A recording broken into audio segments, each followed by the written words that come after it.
History is often written by the victors, but sometimes the most feared figures are not emperors or kings.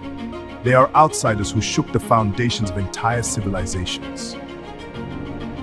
On this channel, we explore the forgotten forces that shape the world we live in today. The decisions, the battles, and the leaders whose actions still echo through modern history. Today's story takes us to the late days of the Roman world, when a man from the vast Eurasian steppes forced the greatest empire on earth to pay him tribute. His name was Attila, and to the Romans, he was something far more terrifying than an enemy. He was known as the Scourge of God. By 450 AD, as storm clouds gather to be his fair, those Hun steppes, as storm clouds gather over Europe. In the 5th century, the Roman Empire was no longer the unstoppable force it had once been. Centuries earlier, Rome had ruled vast territories stretching from Britain to North Africa and from Spain to the Middle East. Its legions were disciplined, organized, and feared across the ancient world. But by the year 400 AD, the empire was weakening. Political corruption, economic strain, and constant internal power struggles had begun to erode Rome's strength from within. Meanwhile, beyond the empire's northern frontiers, powerful tribes and migrating peoples were moving westward across Europe. Among them were the Huns. Little was known about their origins.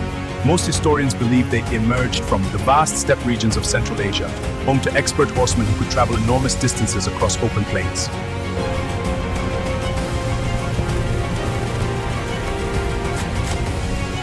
Unlike the armies Rome had fought before, the Huns did not rely on heavy infantry or rigid formations. They fought from horseback.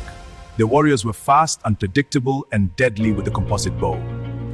They could attack quickly, disappear into the horizon, and strike again before an enemy army could regroup. But it was not just their tactics that terrified Rome, it was their leader, Attila.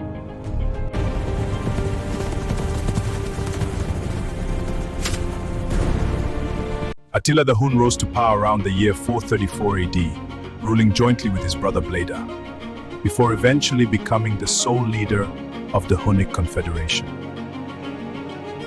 Under his command, the Huns transformed from a nomadic coalition into one of the most powerful military forces in Europe.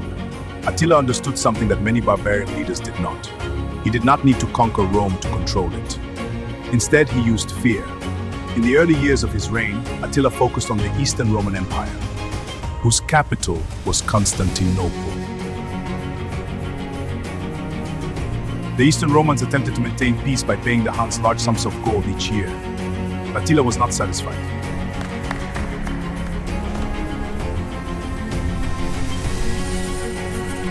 The tribute, as agreed upon. Let us see the gold. It is all here. When Roman diplomats failed to meet his demands, he launched a series of devastating invasions across the Balkans. Cities were burned, fortresses collapsed, entire regions were left in ruins.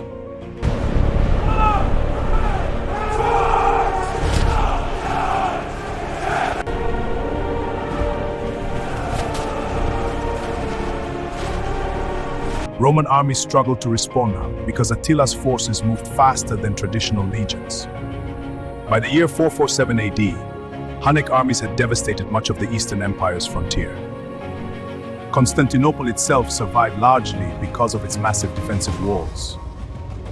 One of the greatest fortification systems in the ancient world. Unable to capture the capital, Attila turned his attention west. In 451 AD, he launched an invasion to Roman Gaul, modern-day France.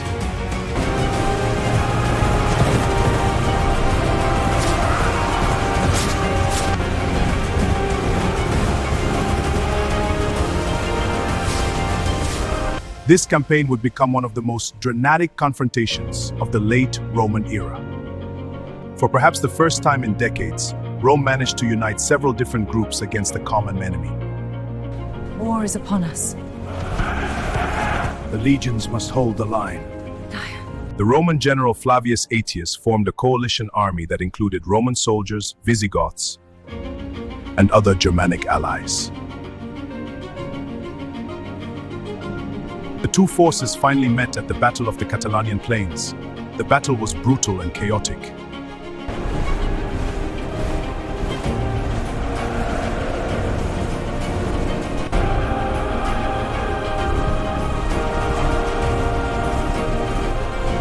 Thousands died on both sides, and although Attila was eventually forced to retreat, his army remained largely intact.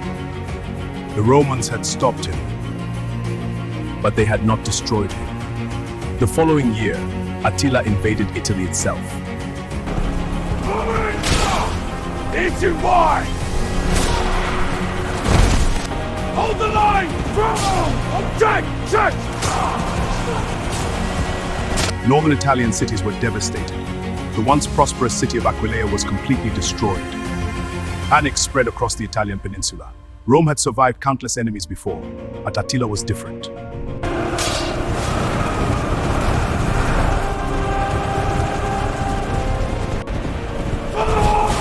Hold the line!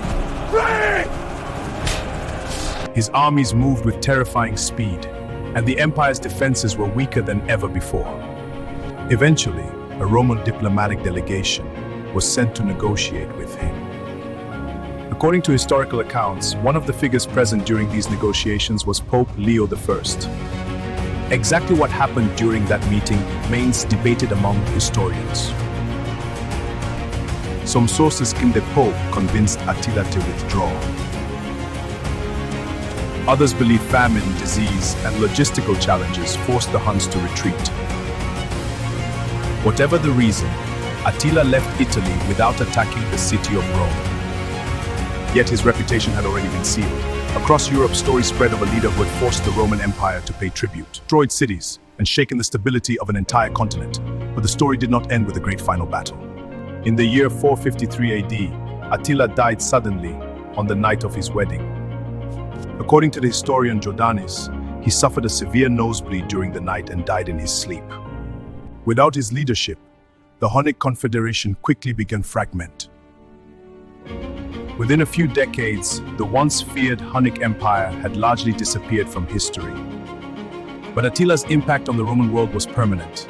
His campaigns weakened an already fragile empire and accelerated the transformation of Europe during the final centuries of Roman rule. Only a few decades after his death, the Western Roman Empire itself would collapse in the year 476 AD.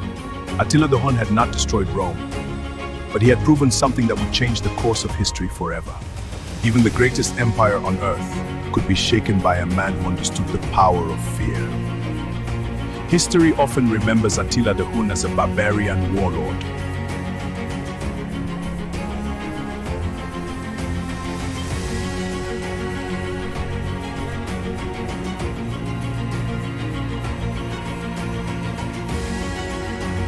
But his story is also a reminder that empires rarely fall from a single blow.